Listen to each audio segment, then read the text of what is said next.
Ton cerveau préfère de loin un mensonge fluide et harmonieux à une vérité complexe et rugueuse, car la vérité est un véritable gouffre énergétique pour ton cortex préfrontal.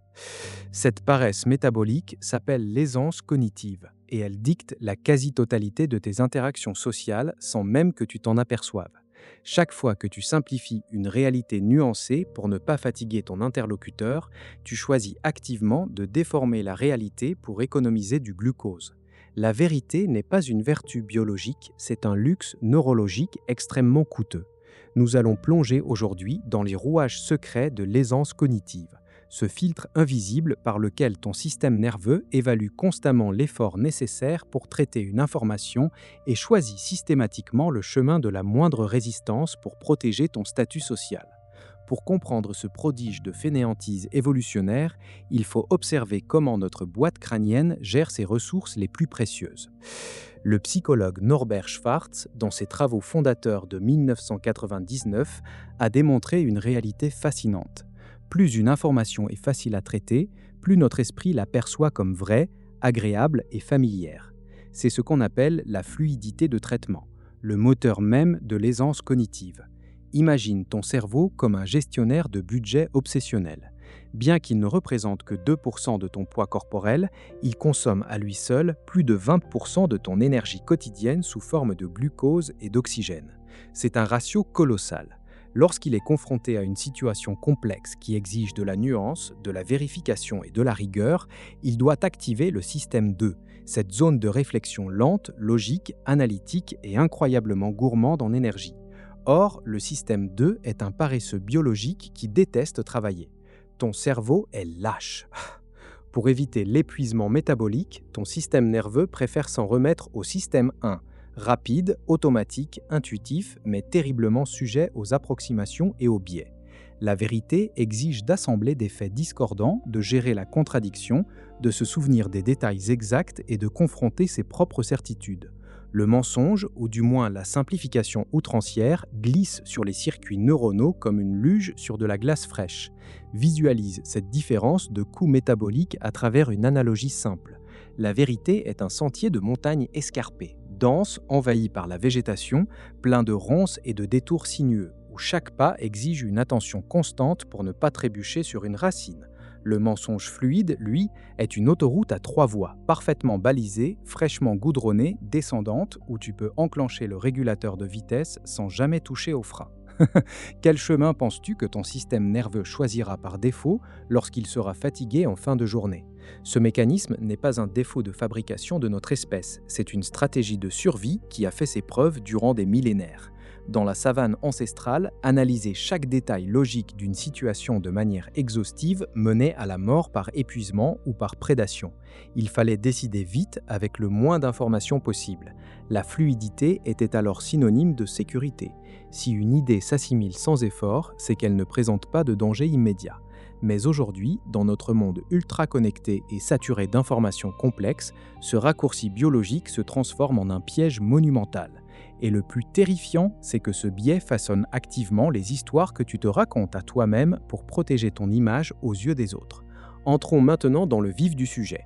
Comment ce mécanisme d'économie d'énergie se traduit-il dans ta vie de tous les jours, en particulier lorsque ton statut social est directement menacé ? On nous répète depuis l'enfance que mentir demande un effort d'imagination titanesque, que le mensonge est un fardeau cognitif insupportable qui fait grimper notre rythme cardiaque. C'est scientifiquement absurde. Dans de nombreuses situations de tension sociale, c'est exactement le contraire qui se produit. Dans une étude de neurosciences cognitives publiée en 2009, le chercheur Joshua Green a scanné le cerveau de participants confrontés à des choix d'honnêteté et de tromperie. Ces résultats ont révélé une distinction fondamentale. Chez les personnes habituées à déformer la réalité pour s'adapter à leur environnement social, les zones liées au contrôle cognitif et à la résolution de conflits restaient désespérément calmes lorsqu'elles mentaient. Pour leur cerveau, la distorsion de la vérité était devenue la réponse par défaut, le chemin le plus fluide et le moins coûteux pour maintenir la paix. Regarde comment cela se passe concrètement dans une situation que tu as forcément vécue. Imagine que tu arrives en retard à une réunion professionnelle importante. La vérité est complexe, embarrassante et nécessite de longues explications. Tu as mal planifié ton réveil, tu as hésité devant ta garde-robe, tu as raté ton bus d'une minute parce que tu as vérifié tes courriels une dernière fois sur le pas de la porte et tu as ressenti une immense léthargie en chemin. Si tu racontes tout cela, tu dépenses une énergie folle à structurer ton récit, tu imposes une charge cognitive pénible à ton auditoire qui doit évaluer ta bonne foi. Et surtout, tu écorches gravement ton statut social en passant pour quelqu'un de désorganisé. Alors, que fait ton cerveau en une fraction de seconde? Il choisit l'aisance cognitive la plus absolue. Il formule un mensonge simple, universel, préemballé et instantanément accepté. Désolé, il y avait un accident technique majeur sur la ligne de métro. C'est propre, c'est rapide, c'est incontestable. Ton interlocuteur n'a pas besoin de réfléchir. Son cerveau valide l'information immédiatement car elle correspond à un scénario ultra familier qu'il a déjà stocké 100 fois dans sa mémoire. Tu viens de sauver ton statut social en dépensant le minimum de calories possible. Quand as-tu menti pour la dernière fois pour éviter d'expliquer une situation beaucoup trop complexe? Ce comportement n'est pas de la pure malveillance ou une preuve de mauvaise moralité. C'est de l'homéostasie sociale. Ton cerveau utilise la tromperie légère comme un lubrifiant relationnel pour maintenir l'harmonie du groupe tout en préservant ton prestige personnel. Si nous devions dire la vérité brute et non filtrée à chaque seconde, nos relations sociales s'effondreraient sous le poids d'une friction cognitive permanente. Le mensonge socialement accepté maintient la paix en évitant à tout le monde d'avoir à activer son précieux système 2. Mais attention au revers de la médaille, car ce mécanisme cache une contrepartie extrêmement sombre. À force de privilégier la fluidité à la vérité, nous créons des bulles de croyances erronées qui nous emprisonnent. Nous acceptons des explications simplistes à des problèmes de société immensément complexes parce que ces explications s'intègrent sans aucun effort dans nos grilles de lecture préexistantes. Nous devenons les victimes consentantes de quiconque sait packager un mensonge avec assez d'aisance cognitive pour qu'il glisse sans obstacle dans notre esprit. L'illusion de vérité se propage ainsi, car une idée répétée plusieurs fois finit par sembler familière, et ce qui est familier est traité avec aisance par le cerveau, qui finit par le confondre avec le réel. Alors, comment reprendre le contrôle face à cette tyrannie de la fluidité neuronale? Comment utiliser cette science à ton avantage sans sombrer dans la manipulation cynique? Voici 3 protocoles pratiques extrêmement précis à intégrer immédiatement dans ton quotidien pour naviguer dans ce jeu de dupes biologique. Première méthode, l'audit de fluidité personnelle. Chaque fois que tu te surprends à accepter une affirmation avec un soulagement immédiat, chaque fois qu'une explication te paraît d'une simplicité limpide et évidente, arrête-toi. C'est l'indicateur clé que ton cerveau est en état d'aisance cognitive maximale et qu'il a baissé sa garde.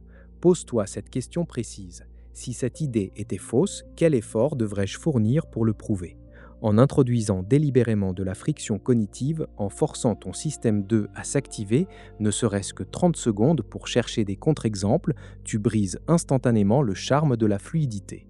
Tu passeras d'un état de réaction passive à un état d'analyse critique, protégeant ainsi tes décisions et ton argent des manipulateurs qui utilisent des formules choc pour masquer des réalités toxiques. Deuxième protocole, la vérité irrésistible. Si tu dois convaincre un client, un collègue ou un proche d'une vérité complexe, ne commets plus l'erreur de la présenter de manière brute, lourde, confuse et désorganisée. Le mensonge de tes concurrents ou des sceptiques sera toujours plus séduisant s'il est plus simple à comprendre que ta vérité. Tu dois packager ta vérité pour lui donner les mêmes attributs physiques que l'aisance cognitive. Si tu présentes un projet, utilise des visuels épurés, supprime le jargon inutile, structure tes phrases avec des rythmes ternaires faciles à mémoriser et emploie des analogies concrètes. Réduis la charge mentale de ton interlocuteur à son maximum. Rends ta vérité si fluide qu'elle demande moins d'énergie à accepter que le mensonge d'en face.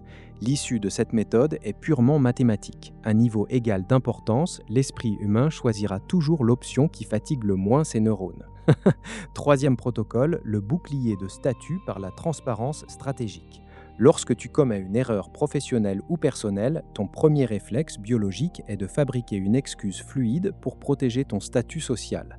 C'est un calcul désastreux à long terme, car si le mensonge est découvert, la perte de statut est définitive.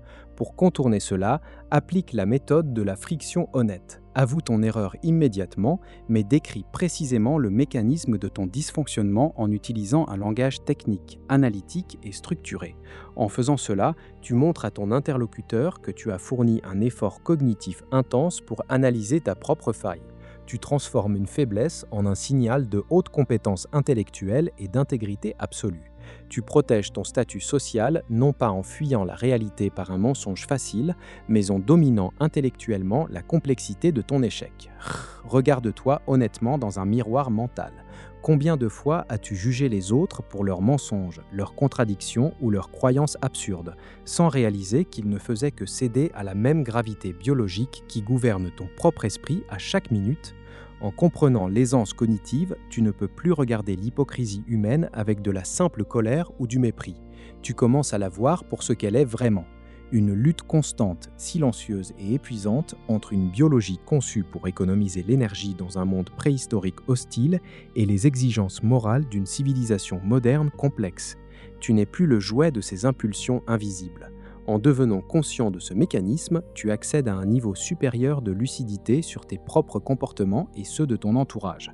Tu réalises que l'honnêteté, la vraie, n'est pas une simple posture morale que l'on adopte sans effort parce qu'on est une bonne personne.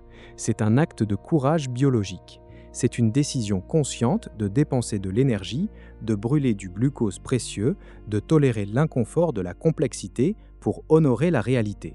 Chaque fois que tu choisis de creuser un sujet difficile, au lieu d'accepter une idée reçue rassurante, tu accomplis un acte de résistance neurologique.